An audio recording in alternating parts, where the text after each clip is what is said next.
When a player wins the Champions League, his life seems set forever. Recognition, sponsorships, and so on. But even after lifting the biggest trophy in Europe, these 5 players ended up losing everything. And we start with a guy that won the title alongside Cristiano Ronaldo, but ended up with no salary and even posting videos training in a park hoping that someone would sign him. In 2008, Man United won the trophy with a midfielder called Owen Hargreaves, who even scored one of the penalties against Chelsea.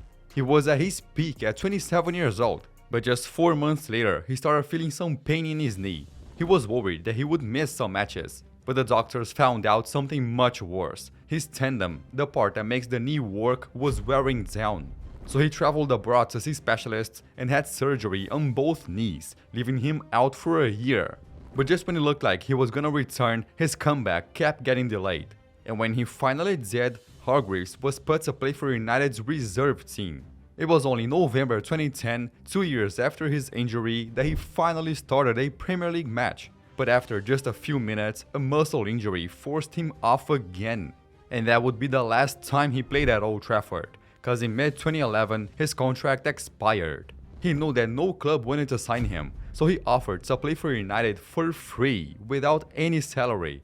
Even then, they said no. Alex Ferguson called him one of his most disappointing signings. So at 30 years old, Owen had nowhere to go. But he wanted to show that he was fit, so he asked his friend to record him training in a park and post it on YouTube, hoping that any club would call. That's when Man City saw the video and offered him a 1-year deal. But the injuries never stopped. After an entire season, he played just 4 matches and he didn't have his contract renewed. So after only playing 6 games in 4 years, he retired at just 31 years old. But the stories are only gonna get worse. From the guy that wasted his career to another one who ended up in jail. And at least Owen didn't go bankrupt to the point of selling his own Champions League medal like the next player.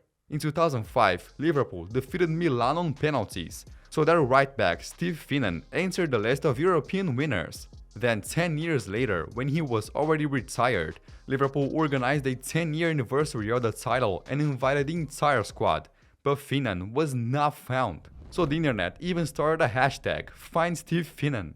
Eventually they discovered he was living in London, running a real estate business with his brother. But that's when things started to go downhill. That business completely collapsed, and Finnan made a drastic decision to sue his own brother. The case went to court and the judge ruled that Finnan should receive £4 million by his brother. It looked like a huge win, if he had actually got any money. His brother was declared bankrupt, so he couldn't pay. And that's when Finnan's situation got even worse. Frustrated, he launched new lawsuits against lawyers and people connected to the case in London.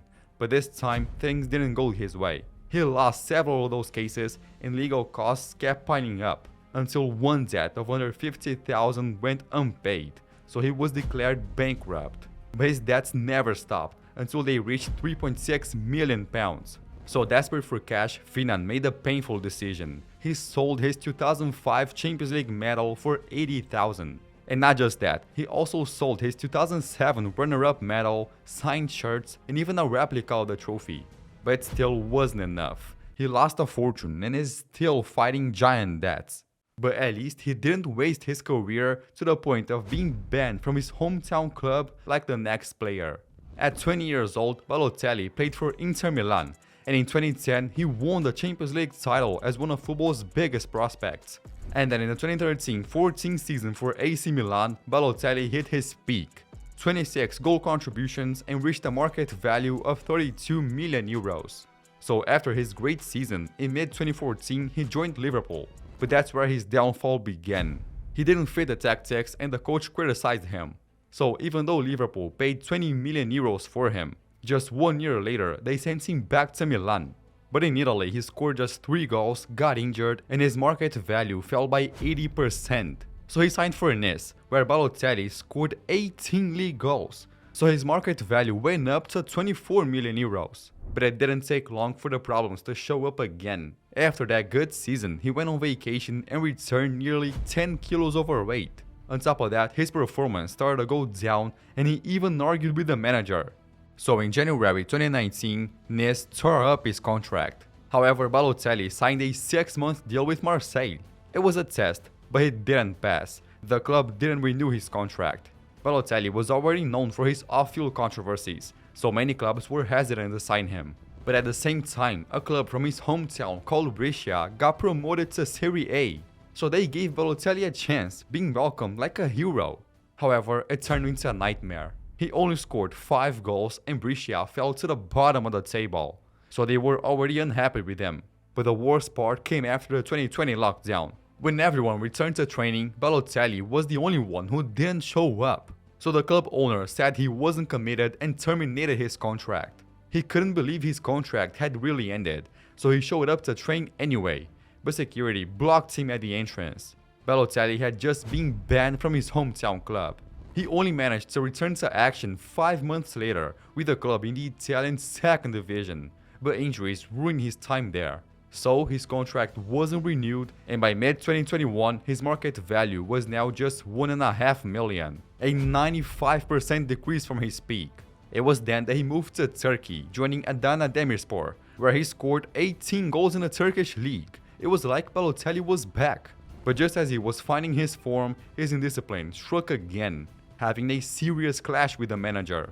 So he had to leave Turkey and was bought for €2 million by a club from Switzerland. But it ended up being one of the worst signings in Swiss history.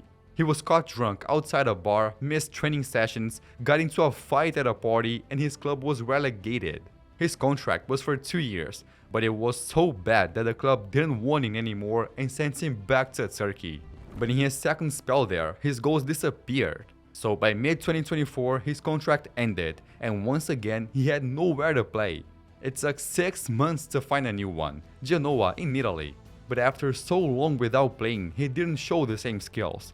After just 6 games, his contract ended. His market value had now dropped from 32 million to just 500,000.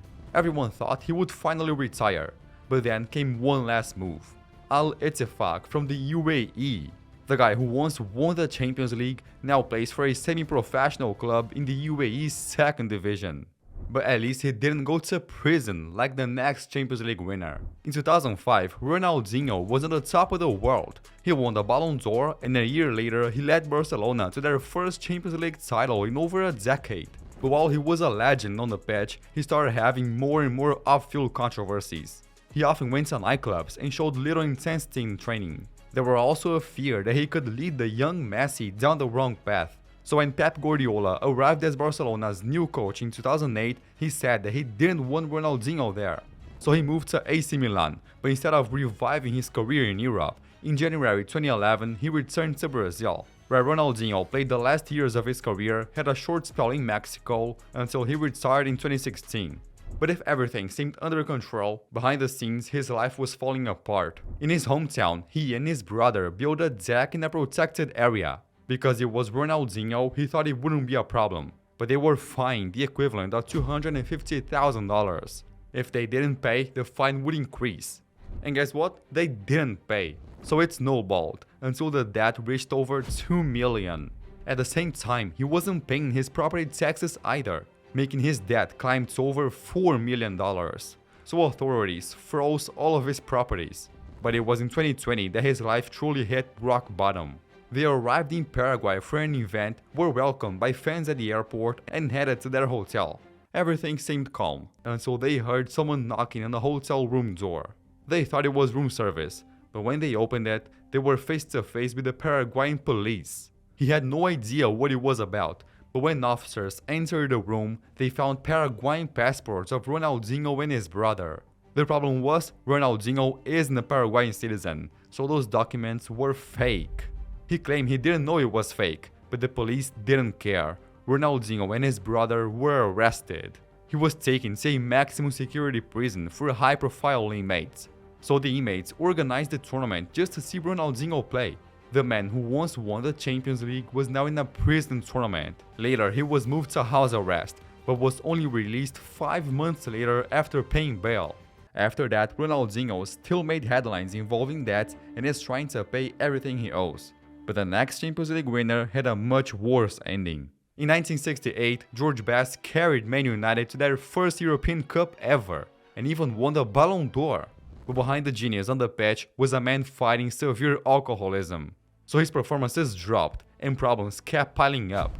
He started to miss training and matches, so at just 27 years old, he left Man United. From that moment on, his career went downhill. He moved to smaller and smaller clubs, from a team in South Africa to a club in England's 4th division, and even played in Hong Kong. He only played to make quick money and feed his addiction, but after retirement, it only got worse. In the 1980s, he was arrested for drunk driving and he spent Christmas 1984 in jail. You'd think that would change him. It didn't. In the 1990s, he appeared on a TV show completely drunk. He never saved his money, just kept spending and his health kept declining. Until in the year 2000, he was diagnosed with liver disease, and the treatment only made his health worse. So in 2005, the man who won the Champions League and the Ballon d'Or passed away with nothing left. Stories like this remind us that no one is immune to addiction. If you're struggling with any kind of addiction, please seek help. It's never too late. And if you enjoyed this video, check out this other one that I posted. Thanks for watching and bye.